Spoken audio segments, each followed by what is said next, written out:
Never saw that news coming. I'm shook. Shook, I tell you. Anyway, roll title.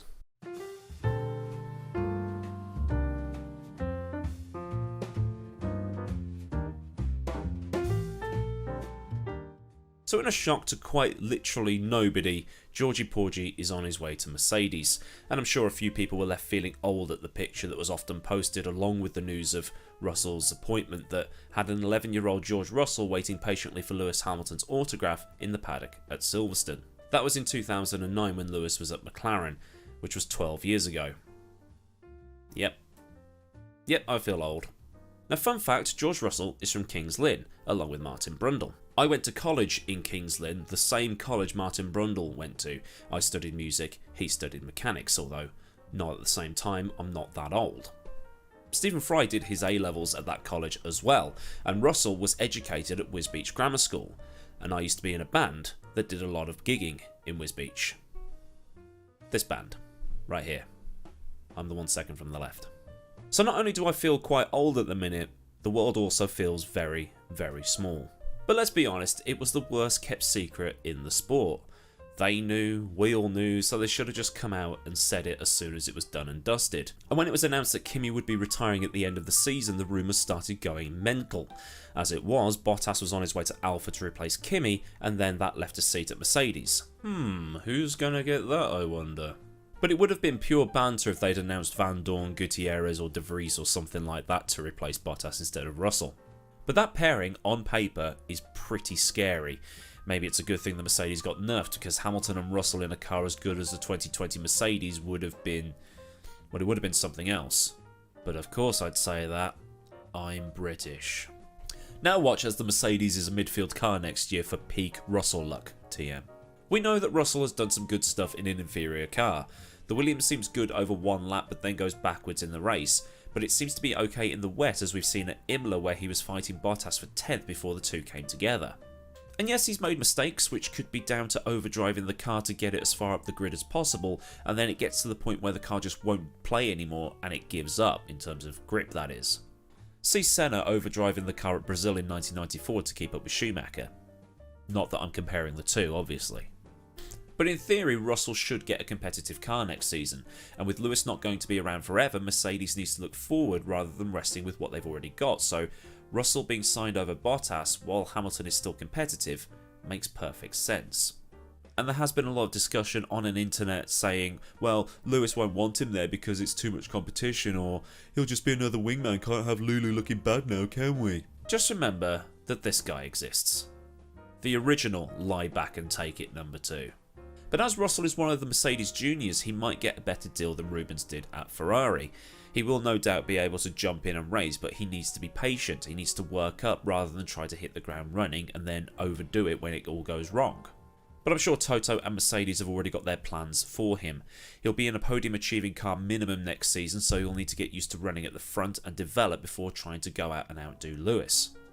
I'm sure a lot of us will be doing the same in his position. Right, I've finally got a good car, let's show the world how good I am, type of thing. Yeah, nothing wrong with being confident in your own abilities, but there is everything wrong with overdoing it too quickly. So with all that done, that then leads things over to the other end of the grid. Alfa Romeo has signed Bottas to replace Kimi, and that leaves a vacant seat. Common sense dictates that Giovinazzi should get the second one, but that all depends on whether Alfa still wants/needs an Italian driver or not. And if you are of an Eastern European disposition, you'll be hoping and praying that Robert Kubica makes another return, but that will be dependent on how much cash Orlen is willing to pony up, if I've pronounced that correctly. Or Alfa could do the shithousery option by saying they're signing Robert Schwartzman.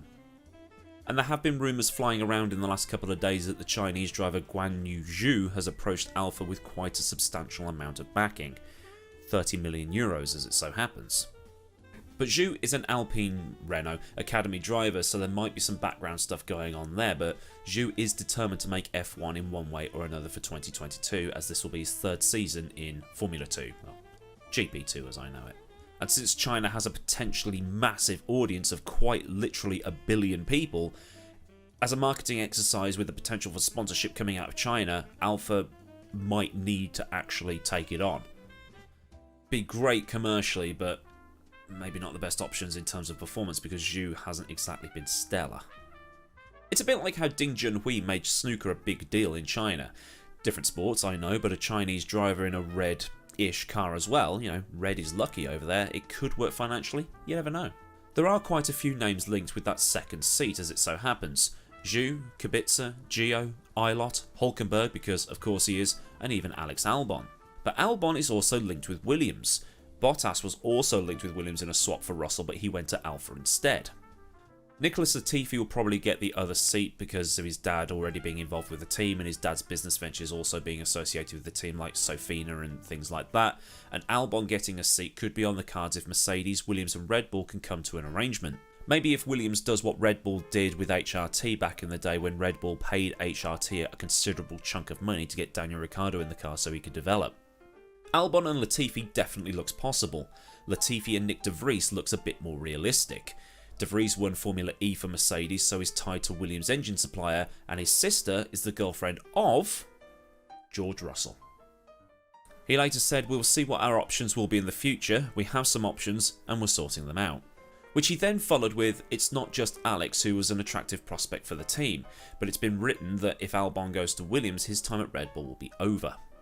But Albon could take the gamble knowing his career could go the way of Carlos Sainz Jr. Or it could go the way of Daniel Ricciardo. But his return would keep Tomo happy, I guess. Hello, it's future me. And by future me, I mean the me that should have been enjoying my lunch while I catch up on all the news of the day and things like that. As I hit render, my phone lit up saying that Williams had actually signed Albon. So any references to signing De Vries are now totally out of the window. But still, Albon, we'll see how it goes. It's just my luck, isn't it? Every single time. If Alfa Romeo makes an announcement in the next 35 minutes, I am going to be very, very miffed. But, you know, answers on a postcard, please, or just, you know, down in the comments. The way I think it will go for 2022 is that that end of the grid will be Schwartzman joining Bottas and De Vries joining Latifi because of the Mercedes connections with De Vries and the Ferrari connections with Schwartzman. But knowing me, I'll say that and it won't happen. It could be Callum Eilert in the other Alpha for next year, but I've been reading elsewhere that he's testing Indy cars at the minute, so he might just be weighing up options just in case. But we'll just have to speculate like hell until it happens because, you know, got to generate those clicks, haven't we? But like I say, get your thoughts down in the comments section and get a discussion going because, after all, it is why this series exists. I have a rant and a bit of a moan and you tell me what you think. Do you think Russell will do better than Bottas has been doing lately? Do you think Bottas will do well at Alfa?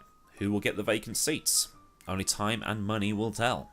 In fact, I could see Bottas being like a Fisichella or a Frentzen type. Great in a mid-tier car, but once they get a good or a great one, then it's just inconsistency and under-delivery. So if you think I've made some good points, get that thumbs up button clicked, and for more reaction to F1 news, the stories I tell from the real world of motorsport, or using sim racing to explain how motorsport works, click subscribe and get the bell on so you get all the latest from the channel.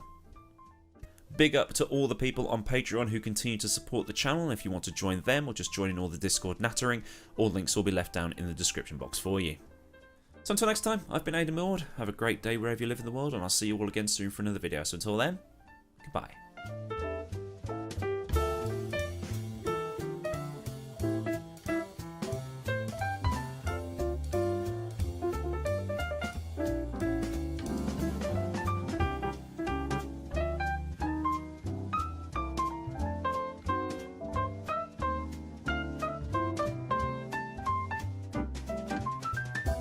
Thank you.